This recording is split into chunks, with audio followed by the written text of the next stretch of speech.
Elle a texté, c'est juste un voyage amical avec mon ex. J'ai activé l'appel vidéo. Ne te presse pas, j'ai de la compagnie aussi. Le lendemain, ma femme était déjà à la maison. Je les ai trouvés par accident, nichés derrière une vieille boîte à chaussures dans le placard, à moitié cachés sous un enchevêtrement d'écharpes d'hiver que nous n'avions pas porté depuis 2 ans. Des enveloppes aux couleurs pastel vives, épaisses, brillantes, du papier coûteux. L'une portait mon nom, l'autre le sien, sauf qu'une seule avait été ouverte. J'ai fixé ces invitations comme si elles étaient chargées. La date était pour demain soir. L'adresse ne m'était pas familière, mais j'ai reconnu le nom de l'hôte, quelqu'un de son bureau. Ce qui m'a dérangé, ce n'est pas que je n'en avais pas entendu parler. C'est que Laura avait clairement décidé que je ne viendrais pas. Et à ce moment précis, j'ai su que quelque chose n'allait pas. Quand je suis entré dans la cuisine, elle lissait ses cheveux, ajustant ses manches juste comme il faut, habillée de quelque chose de décontracté, mais flatteur. Trop flatteur pour de simples courses, comme elle l'avait prétendu plus tôt. Elle m'a jeté un bref regard, puis est retournée à la fermeture de son sac à main comme si elle avait un avion à prendre. Et ai-je dit, tenant l'enveloppe entre 2 doigts, tu comptais me parler de ça. Son mouvement s'est arrêté, sa tête s'est inclinée juste assez pour laisser son sourire s'épanouir. Large, exercé, creux. Oh, ça, dit-elle comme si elle avait oublié ses clés ou laissé le four allumé. Juste une sortie décontractée. Rien d'extraordinaire.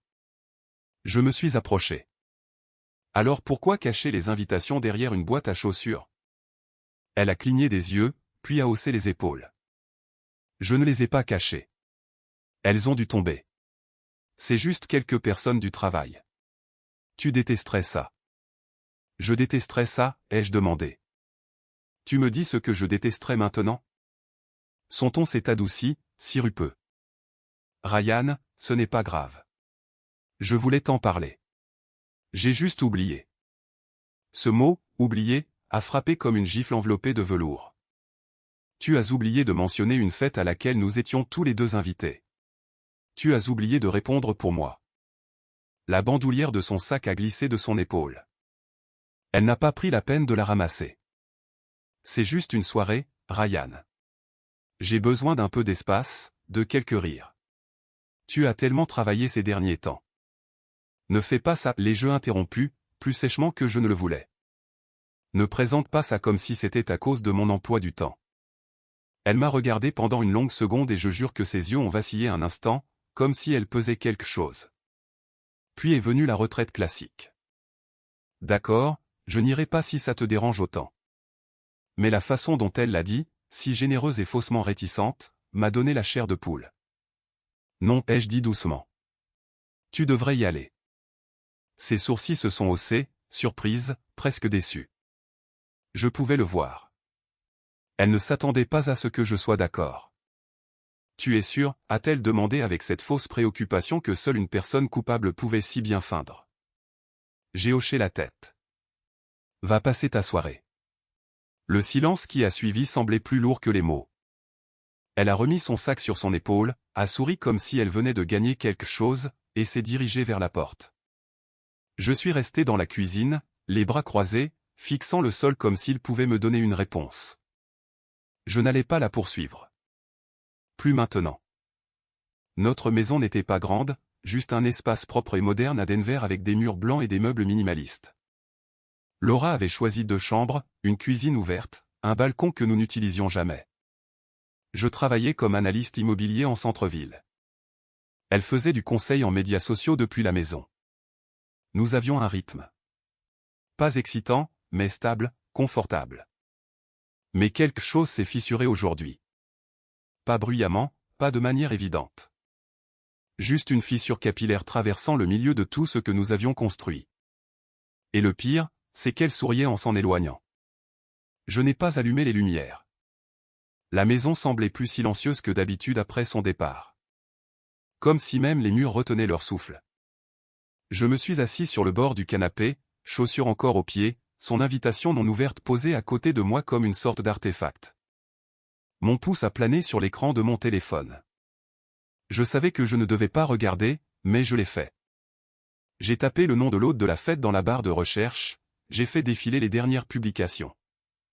des banderoles, des bougies, des bouteilles de vin déjà alignées sur un îlot de cuisine en granit quelque part en ville. La légende disait « Préparation pour demain soir. Hâte de voir tout le monde ». Puis sont venus les tags, des lignes comme des confettis numériques. J'ai cherché des noms familiers, passant rapidement sur les inconnus. Puis je l'ai vu. Travis Callahan. Je me suis figé. Ce nom n'avait pas été prononcé à voix haute dans notre maison depuis au moins 3 ans. L'ex de Laura, celui d'avant moi, celui dont elle avait toujours prétendu qu'il lui avait appris tout ce qu'il ne fallait pas chercher chez un homme. Celui qui, selon elle, avait laissé une traînée d'aventures et de promesses non tenues derrière lui comme si c'était un travail à plein temps. Elle avait l'habitude de dire « Je ne retournerai jamais avec ce genre de type ». Je suppose qu'elle voulait dire jusqu'à ce qu'il soit invité à une fête. J'ai cliqué sur son nom, profil public, visage souriant, grand, très fin, même sourire suffisant. Une photo récente le montrait près d'un chalet de ski à Boulder, tenant un verre de whisky, les bras passés autour de quelqu'un que je ne reconnaissais pas. Je n'ai pas pu respirer pendant une seconde. Pas par jalousie, pas exactement. C'était quelque chose de plus froid. La trahison ne crie pas toujours. Parfois, elle arrive en silence, arborant un sourire décontracté et prétendant que ce n'est pas grave. J'ai de nouveau regardé son invitation non ouverte. La mienne était toujours cachée derrière. Pourquoi apporter les deux? Et si seulement elle y allait, pourquoi ne pas simplement jeter la mienne? Je me suis adossé au canapé et j'ai fixé le plafond, laissant le poids de la situation s'installer. Le silence dans la maison semblait plus fort maintenant, bourdonnant autour de moi comme de l'électricité statique.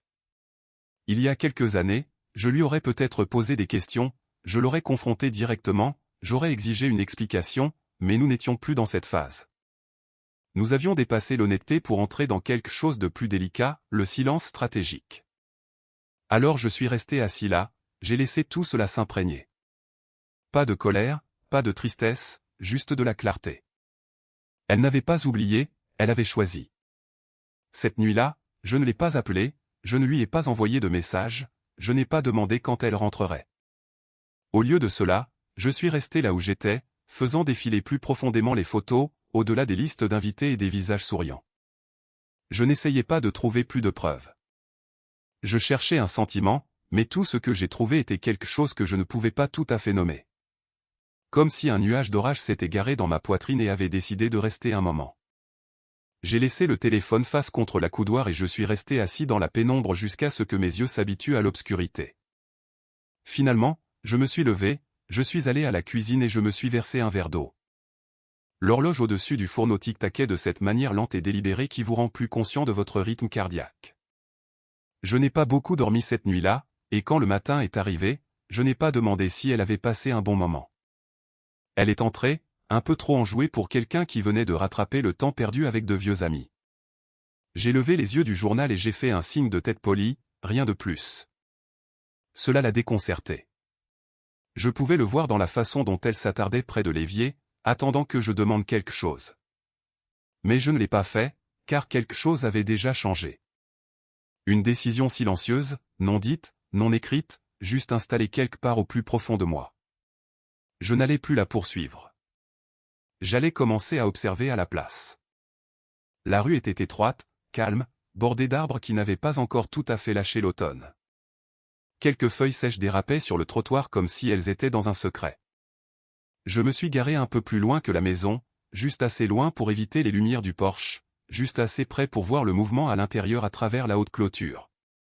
Je n'avais pas prévu de venir, mais quelque part entre me brosser les dents et entendre son rire résonner dans ma tête, je me suis retrouvé à prendre mes clés. Mes mains étaient stables, ce qui m'a surpris.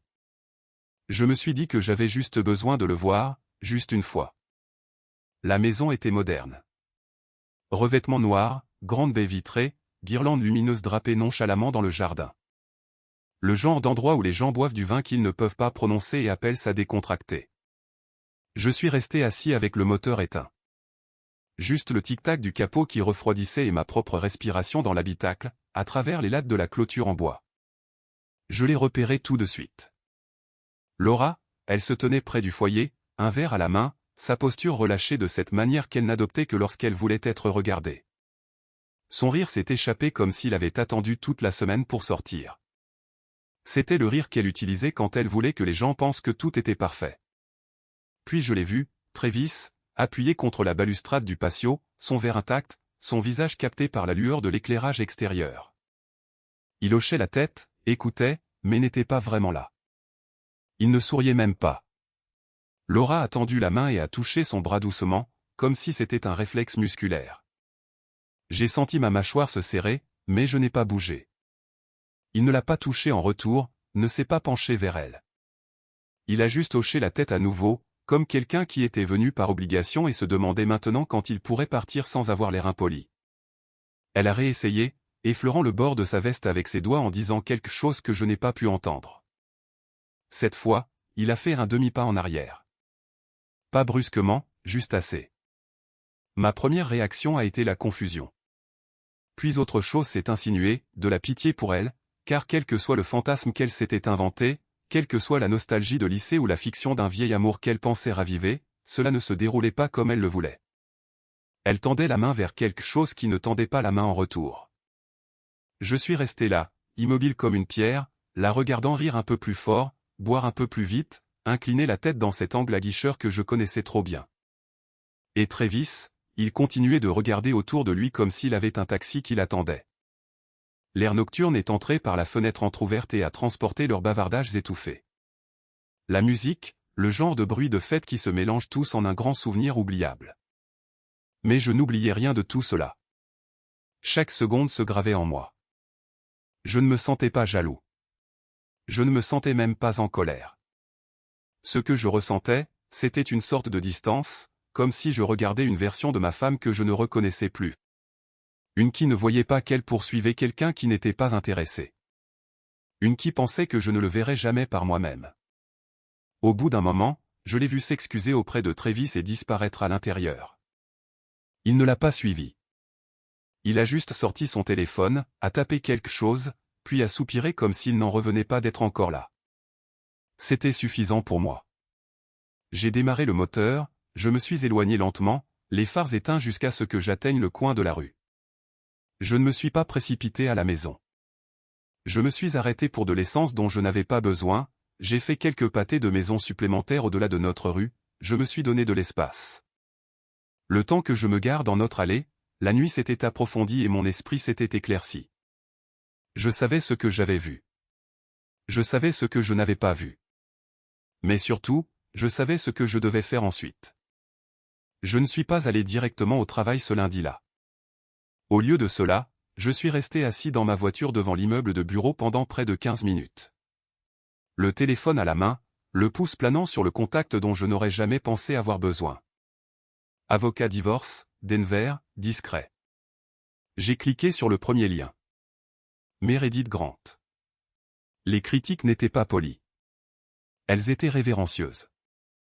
Intelligente comme personne, ne mâche pas ses mots, vous sauve avant que vous ne réalisiez que vous coulez. C'est le genre de personne dont j'avais besoin. Sa réceptionniste avait une voix de granit. Elle a dit que Meredith pouvait me voir jeudi à 14 h. J'ai accepté sans hésiter. Et pour la première fois depuis des semaines, j'ai eu l'impression d'avoir vraiment pris une décision.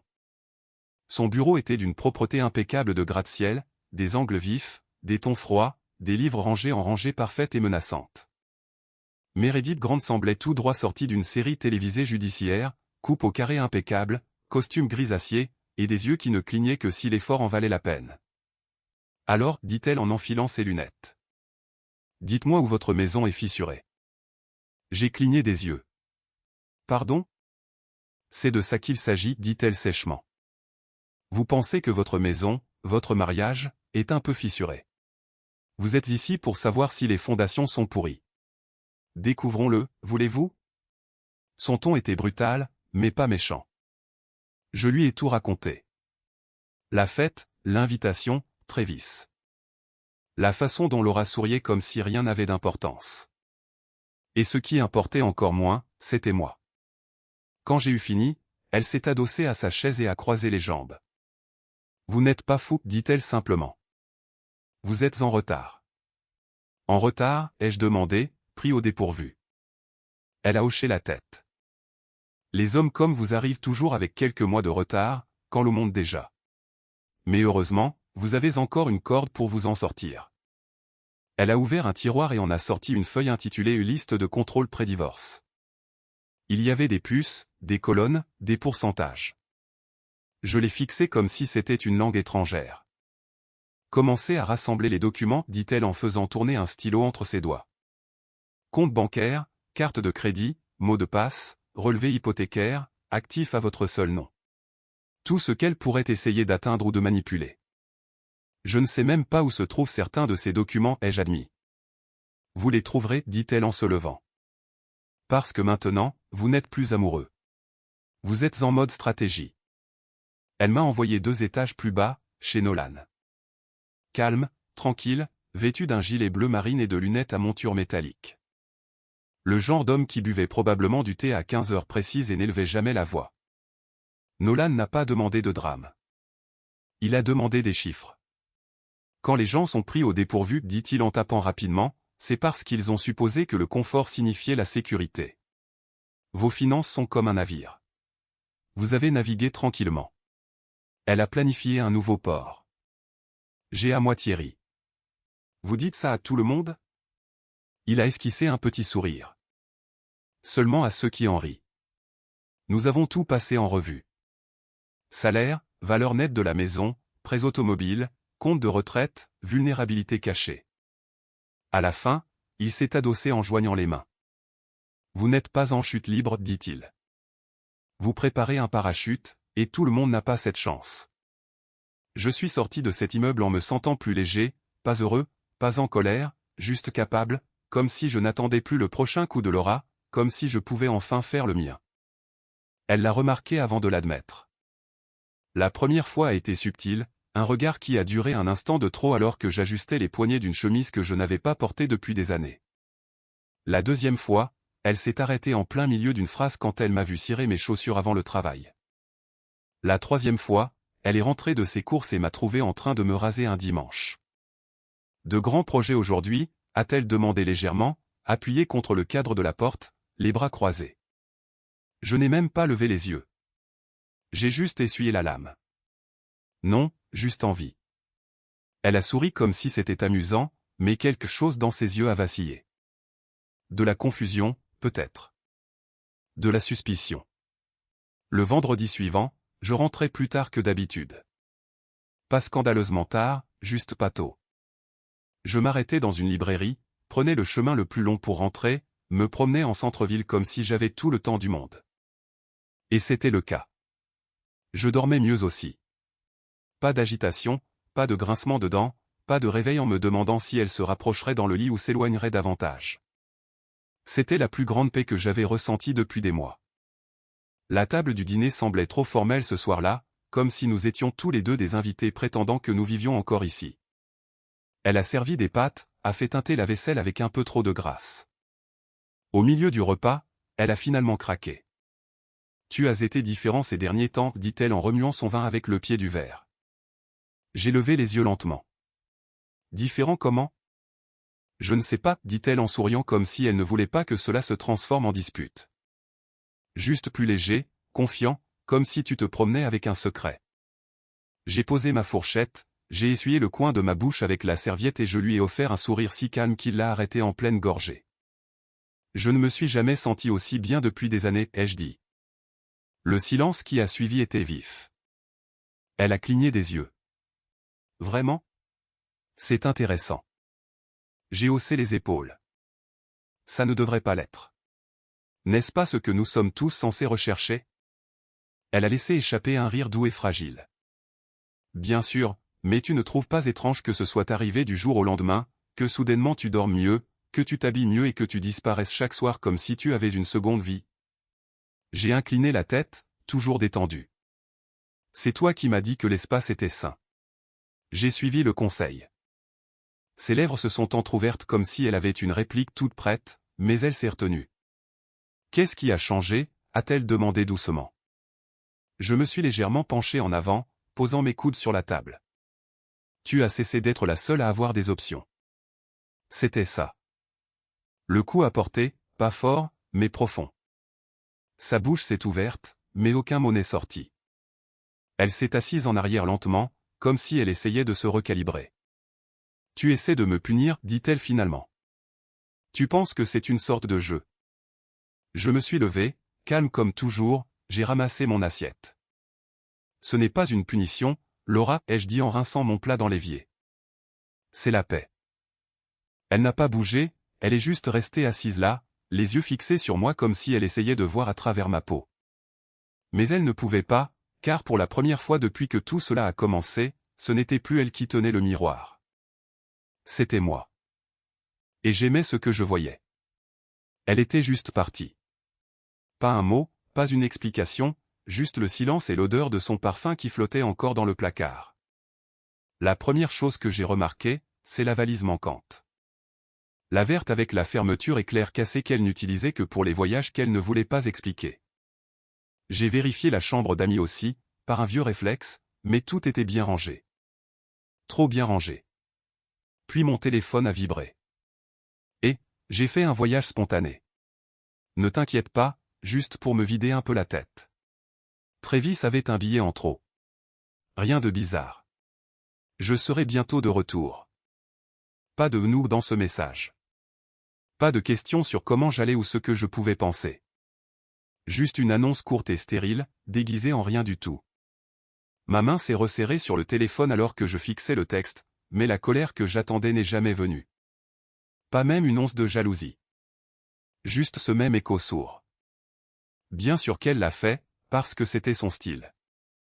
Toujours un pas au-delà de la décence, mais sans jamais vraiment l'admettre. J'ai fait défiler vers le haut pour le relire. Travis avait un billet en trop, me vidait la tête, tout en minuscule, tout parfaitement décontracté, comme si elle ne voyageait pas avec l'homme à côté de qui elle dormait avant moi. Comme si j'étais censé simplement hocher la tête et aller arroser les plantes. J'ai appelé. Elle a décroché à la 3e sonnerie, comme si elle s'y était préparée. « Et bébé, dit-elle, sa voix trempée dans un ton sucré qui m'a donné la chair de poule. Je me doutais que tu appellerais. Je n'ai pas pris la peine de saluer. Amuse-toi bien, ai-je dit, plat comme une table. Cela l'a surprise. La pause qui a suivi était épaisse. Wow, a-t-elle finalement répondu, en étirant le mot comme s'il signifiait quelque chose. C'est comme ça que ça va se passer. Je ne sais pas à quoi tu t'attendais, ai-je dit. Peut-être des ballons, une bannière de bonne chance. C'est juste une pause, Ryan. J'avais besoin d'espace et toi. Elle s'est arrêtée, puis s'est recalibrée. Tu es émotionnellement absent depuis des semaines. Ne fais pas comme si tu ne m'avais pas poussé à bout. Je ne t'ai poussé nulle part. Tu as fui. Son ton est devenu vif. Tu fais encore de la déviation. Non, ai-je dit calmement. Je te regarde prétendre que c'est normal. Elle a ricané. Tu sais quoi? J'espérais que tu prendrais ça comme un adulte, mais c'était clairement trop demandé. Et tu pensais que c'était la voix adulte, ai-je demandé. Disparaître sans un mot. T'envoler avec ton ex comme si c'était une retraite de bien-être. Ce n'est pas comme ça, a-t-elle lancé. Travis voulait juste de la compagnie. J'avais besoin de perspective. Ce n'est pas un crime. Peut-être pas, ai-je dit. Mais c'est pathétique. Celui-là l'a touché durement. Je l'ai entendu expirer rapidement. Tu n'as pas à me juger, Ryan. Tu te promènes comme un fantôme suffisant, tu t'habilles comme un homme en mission, tu me fais ces petits sourires comme si tu avais tout compris. Qu'est-ce que tu veux que je fasse exactement? M'asseoir à la maison et attendre que tu recommences à ressentir quelque chose? Tu n'as pas à m'attendre, ai-je dit. Tu es déjà le problème de quelqu'un d'autre maintenant. Elle faisait les 100 pas. Je pouvais l'entendre dans sa respiration. Des meubles qui bougeaient en arrière-plan, un rideau qui bruissait dans le vent d'une porte de balcon. Alors, tu trouves ça drôle maintenant, a-t-elle grogné. Tu penses que parce que je suis partie la première, tu peux t'en laver les mains? Je pense que tu es parti depuis bien plus longtemps qu'aujourd'hui, ai-je dit. Aujourd'hui, ça l'a juste officialisé. Elle a essayé de me provoquer. Tu sais, Travis me parle, lui. Il ne me traite pas comme une étrangère avec une bague au doigt. On dirait que vous vous méritez l'un l'autre, ai-je répondu, laissant le froid dans ma voix faire le reste. Il y a eu un temps de silence. Puis elle s'est déchaînée. Tu es pathétique, Ryan. Tu te promènes en prétendant être calme, mais tu es juste vide. Tu penses que tu es fort? Non, tu es ennuyeux, prévisible, froid. Je parie que ta petite transformation te fait te sentir grand, hein? Porteur des chemises repassées et prétendre que tu m'as dépassé. Devine quoi? Tu n'as jamais grandi du tout. Je n'ai pas dit un mot. J'ai juste écouté. Et puis, en plein milieu de sa tirade, juste entre le moment où elle me disait que je ne ressentirais plus jamais l'amour et quelque chose sur la maturité de Travis, j'ai appuyé sur le bouton rouge. Appel terminé, pas avec colère, pas avec un claquement, juste avec paix. Je suis resté là une seconde, fixant mon propre reflet sur l'écran noir. Il n'y avait pas de feu dans ma poitrine. Pas besoin de faire les 100 pas ou de frapper un mur. Pas de douleur, juste de l'immobilité. C'était nouveau. Elle était partie en voyage pour me déstabiliser, pour ébranler les fondations que j'avais construites depuis que ces jeux avaient cessé de fonctionner. Mais je n'ai pas craqué. En fait, pour la première fois depuis des mois, je me suis couché tôt. J'ai dormi comme un homme qui n'a personne à poursuivre, car la laisse qu'elle pensait que je portais encore, elle était déjà enlevée. Ça a commencé par une série de SMS que je n'avais à peine l'intention d'envoyer. Je pense inviter quelques personnes vendredi, vin, nourriture, quelque chose de simple. En 5 minutes, j'avais 4 réponses. Toutes positives, toutes des versions de enfin. À 19 h, la maison était de nouveau vivante. Pas de bougies parfumées, pas de liste de lecture organisée, pas d'éclairage tamisé dont Laura était obsédée, juste des rires qui rebondissaient sur les murs, le tintement des verres et l'odeur du pain à l'ail qui réchauffait dans le four. J'ai gardé ça simple, juste nous 4. De vieux amis, de vrais amis, des gens qui me connaissaient avant que Laura ne devienne le centre de gravité. Il y avait Owen, mon colocataire d'université, qui entraînait maintenant une équipe de football de lycée comme si c'était une vocation. Emma, sarcastique et loyale, qui m'avait une fois aidé à réparer un évier cassé à 2 h du matin sans demander pourquoi il fuyait. Et Harper, elle n'avait pas beaucoup changé. Elle portait toujours des vestes en jean en hiver et souriait de tout son visage. Nous nous étions un peu perdus de vue. Laura n'avait jamais aimé notre complicité. Elle disait que nous avions trop de short-temps, quoi que cela veuille dire. Mais ce soir, Harper est entrée avec 2 bouteilles de vin rouge et un sourire comme si elle savait déjà ce dont j'avais besoin. Nous avons mangé dans le salon, les assiettes sur les genoux, pas de table formelle, juste des histoires, des rires, un confort dont je ne réalisais pas que j'étais affamé. À un moment donné, Owen a levé son verre et a posé la question, avec précaution, sans pression. Alors, qu'est-ce qui se passe avec toi et Laura? Je n'ai pas bronché. Elle est en vacances, ai-je dit sèchement. Avec son ex? Harper s'est presque étouffé avec sa boisson. Tu plaisantes. J'ai souri. Non. Elle a dit que c'était amical. Qu'elle avait besoin d'un peu de clarté mentale. Emma a sifflé. Et tu l'as laissé partir? Je me suis adossé, étirant mes jambes. Je ne l'ai pas laissé. J'ai juste arrêté de me mettre sur son chemin. C'est là que j'ai réalisé à quel point ma voix était légère. Pas d'amertume, pas de tranchant, juste fini. Owen a secoué la tête. Mec, si j'avais la moitié de ton calme, je serais encore marié. Ce n'est pas du calme, a dit Harper, me scrutant avec cette vieille perspicacité. C'est la paix. Il y a une différence. Je l'ai regardée et pendant une seconde, le bruit s'est estompé. Elle avait toujours été capable de me lire mieux que quiconque. Elle n'a pas insisté. Elle n'a pas demandé à quel point les choses s'étaient dégradées. Elle a juste rempli mon verre et a dit, « Tu vas mieux que tu ne le penses. » Cela signifiait plus que je ne l'ai laissé paraître.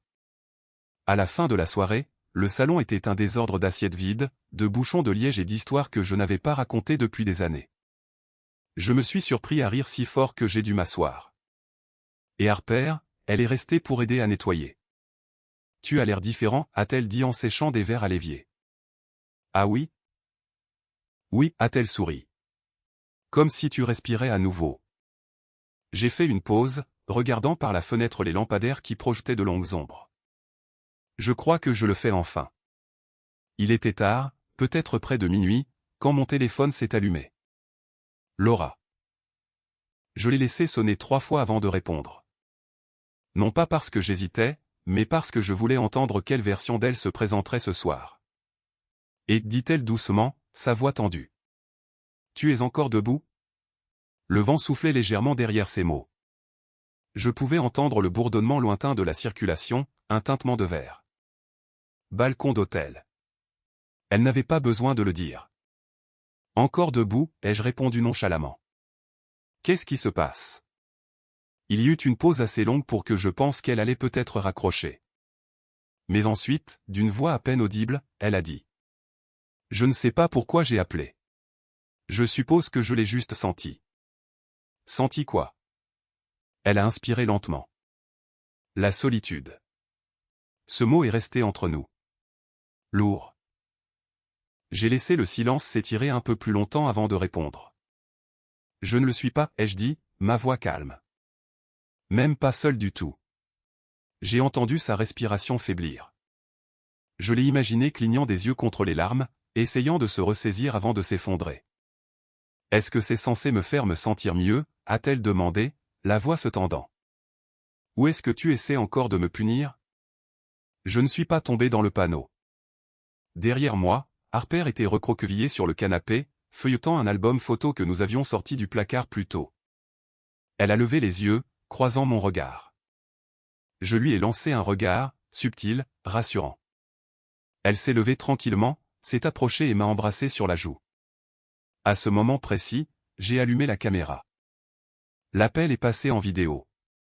Le visage de Laura est apparu, légèrement rouge. Le mascara avait coulé. La porte coulissante de son hôtel derrière elle était juste assez entr'ouverte pour laisser entrer l'air de la ville.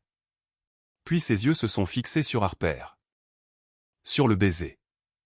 Sur moi? Elle s'est figée. Le masque est tombé. Quoi? Qu'est-ce que c'est? A-t-elle demandé, sa voix empreinte d'incrédulité.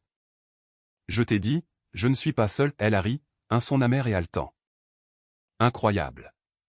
Je m'absente 5 secondes et tu cours dans les bras de quelqu'un. C'est ce que tu es maintenant. Non, ai-je dit en secouant la tête. C'est ce que je suis depuis que tu es parti. Tu n'as juste pas pris la peine de regarder. Harper est sorti du cadre, nous laissant de l'espace, mais je pouvais toujours sentir sa présence à proximité. Cette présence, solide, calme, imperturbable face à la tempête qui éclatait à l'écran. Tu as toujours dit que j'étais dramatique, a poursuivi Laura, son ton partant en vrille. Mais ça, ce petit spectacle, c'est bas, même pour toi. Ce n'est pas un spectacle, ai-je dit sèchement. C'est mon salon, et ceci est un miroir. Ses lèvres se sont entr'ouvertes, mais rien n'est sorti. Elle avait l'air plus petite que dans mon souvenir. Triste, oui, mais plus que ça, dépouillée du contrôle, du récit, de l'illusion que j'attendrais qu'elle revienne et s'excuse juste assez pour remettre les compteurs à zéro. Je ne voulais pas te faire de mal, a-t-elle murmuré. Non, ai-je dit doucement. Tu ne te souciais juste pas de le faire. Elle a ouvert la bouche pour répondre, mais je l'ai devancée. Laura, j'espère vraiment que tu trouveras ce que tu pensais avoir perdu. Puis j'ai tapé sur l'écran et j'ai mis fin à l'appel. Son visage figé et dévasté s'est éteint comme une lumière. Et dans ce silence, j'ai expiré. Pas un soulagement exactement, juste une libération. Elle est entrée comme si de rien n'était. Pas d'annonce, pas de coup à la porte, juste le clic doux de la porte d'entrée qui se déverrouille et le long grincement de son ouverture, comme si la maison elle-même était réticente à la laisser entrer. J'étais dans le salon quand je l'ai entendue. Je ne me suis pas levé. J'ai juste attendu. Ses talons ont claqué sur le parquet, lents et mesurés, comme si elle se préparait à voir ce qui avait changé, ou peut-être en faisant semblant que rien n'avait changé. Quand elle a atteint la cuisine, elle les a trouvés qui attendaient. Une pile de papier soigneusement disposée, centrée sur l'îlot en marbre. La première page indiquait « Dissolution de mariage, dépôt volontaire ». Je l'ai entendue s'arrêter de marcher. Elle n'a rien dit tout de suite. Le sac a glissé de son épaule. Je pouvais l'imaginer debout là, la main sur le comptoir, les yeux parcourant le titre, attendant qu'il disparaisse comme une mauvaise notification. Ce ne fut pas le cas. Je me suis finalement levé et je suis entré dans la pièce. Elle ne s'est pas retournée au début. C'est une blague, a-t-elle demandé, sa voix basse et tendue. Non. Elle s'est retournée lentement, soulevant les papiers d'une main. Tu les as fait rédiger. Je les avais préparés, ai-je dit. Tu m'as juste donné le bon moment. Elle a laissé échapper un rire amer. C'est ça. Parce que des vacances, c'est la même chose qu'une trahison maintenant. Je me suis approché lentement. Ce n'était pas des vacances, Laura. C'était un test. Et tu l'as raté avant même de faire tes valises. Elle a croisé les bras, les yeux lançant des éclairs. Tu n'as pas le droit de jouer au sein maintenant. Tu as paradé avec ta petite rédemption comme si c'était une série Netflix. Pendant ce temps, je prends un week-end pour réfléchir et soudain, je suis la méchante. Tu n'as pas pris un week-end pour réfléchir, ai-je répliqué. Tu as couru vers Travis. Et n'insulte aucun de nous deux en prétendant que c'était innocent. Je n'ai pas couché avec lui, dit-elle rapidement. Trop rapidement. J'ai haussé un sourcil. Je ne suis pas sûr que ce soit la défense que tu crois. Elle a cligné des yeux. Tu t'en fiches, n'est-ce pas? Tu m'as déjà remplacé. Je n'ai pas nié, car il ne s'agissait pas de la remplacer. Il s'agissait de lui retirer son pouvoir. Je m'en suis soucié, ai-je dit doucement. Pendant des années, à travers les jeux, les piques passives, à chaque fois que tu as essayé de transformer l'honnêteté en culpabilité. Elle a ouvert la bouche pour parler, mais j'ai levé une main. Plus de réécriture, Laura. Plus de rejet de la faute. Tu as disparu. Tu l'as choisi. Tu nous as brisés. Et maintenant, tu es le héros, a-t-elle craché. Avec ta nouvelle petite amie, tes chemises repassées et ton petit sourire suffisant. Non, ai-je dit calmement. Je suis juste un homme qui a finalement arrêté de négocier avec quelqu'un qui ne se montrait que lorsque les projecteurs étaient sur elle. Elle a fait un pas en avant. Le feu dans sa voix maintenant. Tu le regretteras. Je te manquerai quand ce sera calme. Quand elle ne sera pas assez, quand tu réaliseras que personne d'autre ne supportera ta petite vie ennuyeuse et stable. J'ai laissé cela en suspens dans l'air, puis je lui ai adressé un petit sourire. Nous verrons ce que le juge en pense, ai-je dit. Bientôt. Je me suis tourné pour partir. Ryan, a-t-elle appelé. Je me suis arrêté, sans lui faire face. Quoi? Sa voix s'est brisée. C'est vraiment comme ça que ça se termine? J'ai expiré. Ça s'est terminé il y a longtemps. Ce ne sont que les formalités administratives. Puis je l'ai laissé là, debout seul dans la cuisine, tenant la vérité entre ses mains pour la première fois. Et pour une fois, je ne me suis pas senti vide. Je me suis senti libre. La salle d'audience était plus froide que je ne l'avais prévu. Pas seulement en termes de température, bien que la climatisation fonctionnait à plein régime, mais en termes de sensations. Tout y était enveloppé de formalités. Des expressions comme « votre honneur » des pièces à conviction étaient lancées comme si elles n'avaient rien à voir avec deux personnes qui s'étaient un jour dit oui devant leur famille et leurs amis. J'étais assis à la longue table en bois, les mains jointes, la mâchoire serrée, pendant que mon avocate, Meredith Grant, parcourait ses notes comme si elle se préparait à démanteler une société, pas un mariage. Laura était assise en face de moi dans un chemisier bleu pâle, les cheveux tirés en arrière trop serrés. Elle semblait plus petite, en quelque sorte, vide. Même son maquillage ne pouvait cacher le poids qui pesait sous ses yeux. Son avocat, un type propre sur lui qui pensait clairement que le charme était plus puissant que les faits, s'est levé et a commencé, « Votre honneur, il s'agit d'un cas de malentendu et de faux pas émotionnels, et non d'une intention malveillante. Ma cliente admet avoir commis des erreurs, mais elle n'a jamais violé le contrat de mariage d'une manière qui justifie ce niveau de punition. » Meredith n'a même pas cligné des yeux. Laura a pris la barre ensuite. Elle ne m'a pas regardé au début, mais quand elle l'a finalement fait, ses yeux étaient vitreux. Sa voix tremblait juste assez pour attirer l'attention du juge. « Je n'ai pas triché, a-t-elle dit, la main posée sur ses genoux. Je jure que rien de physique ne s'est passé avec Travis. Il est parti après une nuit. Il a dit qu'il ne pouvait pas le faire, qu'il ne voulait pas être impliqué avec une femme mariée. J'ai été humilié. » Elle a reniflé. Une seule larme a coulé sur sa joue. J'avais le cœur brisé, mais pas parce que je l'aimais. J'ai juste réalisé ce que j'avais perdu, ce que j'avais fait. Et le temps que je rentre à la maison, Ryan m'avait déjà remplacé, comme si je n'avais jamais compté. J'ai haussé un sourcil, non pas parce qu'elle mentait, mais parce que cette performance, le tremblement contrôlé, le timing tragique de l'alarme, c'était tout elle. Mais je n'ai pas dit un mot. Meredith s'est levée en douceur, ses talons silencieux sur le sol poli. « Votre honneur » a-t-elle dit en tendant un dossier au juge. À l'intérieur, vous trouverez les relevés des retraits sur le compte joint utilisé pour des voyages privés sans le consentement de mon client. Des messages entre Madame Ward et Monsieur Travis Callan montrant une intention claire de se rencontrer en privé. Et un SMS de la défenderesse elle-même déclarant, et je cite, « Ryan ne remarquera même pas que je suis parti. C'est ce dont j'ai besoin, même si ça le détruit. » Le visage de Laura a rougi instantanément. Son avocat s'est agité inconfortablement à côté d'elle. De plus, a poursuivi Meredith, Madame Ward a passé 5 jours dans un hôtel de luxe avec son ancien partenaire alors que son mari ignorait où elle se trouvait. Que des relations intimes aient eu lieu ou non, ses actions étaient trompeuses, planifiées et émotionnellement compromettantes. Le juge a feuilleté le dossier, silencieux, les sourcils froncés. Toute la salle retenait son souffle. Finalement, la juge Cooper a levé les yeux. « Madame Ward, l'intention compte » a-t-elle dit simplement. Vous avez sapé la confiance dans ce mariage par des actions qui, bien que peut-être pas physiques, étaient clairement malhonnêtes. Laura a ouvert la bouche, probablement pour pleurer à nouveau, mais la juge a levé une main. J'en ai assez entendu. Elle s'est tournée vers Meredith. Monsieur Ward conservera la pleine propriété de la maison et des actifs bancaires communs. Aucune pension alimentaire ne sera accordée à Madame Ward. Ce tribunal se prononce en faveur du demandeur. Divorce finalisé.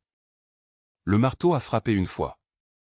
Laura regardait droit devant elle, les lèvres légèrement entr'ouvertes comme si elle essayait de comprendre ce qui venait de se passer.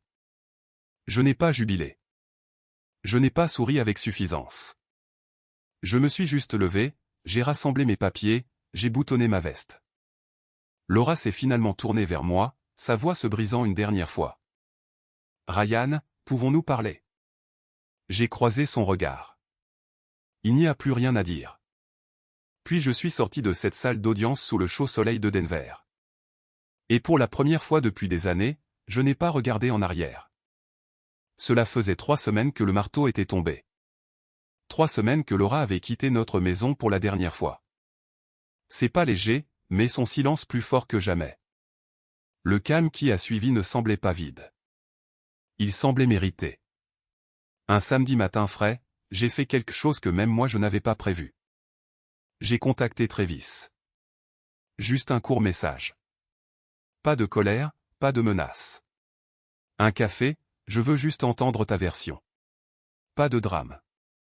Il a répondu en moins d'1 heure. Bien sûr, je te dois bien ça. Nous nous sommes rencontrés dans un endroit du centre-ville, territoire neutre, plein de gens et de bruit. Je l'ai repéré à une table d'angle, sirotant un café noir, sans crème, sans sucre. Il avait l'air plus mince que dans mon souvenir, plus vieux, comme si la vie avait été tout aussi dure avec lui de différentes manières. Nous nous sommes serrés la main. Pas de tension. Il a hoché la tête vers la chaise en face de lui. Je ne pensais pas que tu me contacterais vraiment. Je ne pensais pas que tu dirais oui. Il a gloussé. Juste. Je suis allé droit au but. Alors, pourquoi l'as-tu abandonné? Travis a soupiré longuement et profondément. Parce que j'ai vu ce qu'elle faisait, et je ne voulais pas en faire partie. Tu veux dire, se faufiler? Il a secoué la tête. Non, m'utiliser. Elle ne voulait pas de moi. Elle voulait de l'attention. Elle voulait que quelqu'un la poursuive pour qu'elle puisse se sentir désirée à nouveau. Il a fixé son café un instant. J'ai pensé à te le dire, a-t-il dit. Le premier soir, quand elle a commencé à flirter, mais je savais que ça aurait l'air mal venant de moi, alors j'ai laissé faire. Puis je suis parti. J'ai haussé un sourcil. Alors, tu lui donnais une leçon? À ma manière, ouais, a-t-il dit. Je me suis dit que si elle se retrouvait seule, ça pourrait la réveiller. Je me suis adossé à ma chaise, un sourire ironique se dessinant au coin de ma bouche. C'est exactement ce qui s'est passé. Il a ri, pas cruellement, juste en connaissance de cause. Nous sommes restés assis dans ce calme facile un moment, 2 gars qui avaient été brûlés par la même flamme, réalisant que nous nous en étions tous les deux sortis avec les sourcils encore intacts. Quand je me suis levé pour partir, j'ai à nouveau tendu la main. Bonne chance, Travis. Il l'a prise fermement. À toi aussi, Ryan. Nous avons échangé nos numéros. Pas de promesses. Mais parfois, survivre à la même tempête crée un étrange lien. En sortant dans la lumière de l'après-midi, le téléphone dans ma poche, j'ai réalisé quelque chose. Laura ne m'avait pas contacté depuis le jugement. Pas un appel, pas un SMS, juste le silence. Et pour la première fois depuis longtemps, cela m'allait très bien. Et c'était la fin de l'histoire. Vous savez, je pense encore au moment où Travis a choisi de laisser Laura tomber toute seule, sans intervenir, sans m'avertir, juste en s'éloignant pour qu'elle puisse voir les débris par elle-même. A-t-il fait ce qu'il fallait en gardant le silence? Ou m'auriez-vous prévenu si vous aviez été à sa place? Faites-le moi savoir dans les commentaires.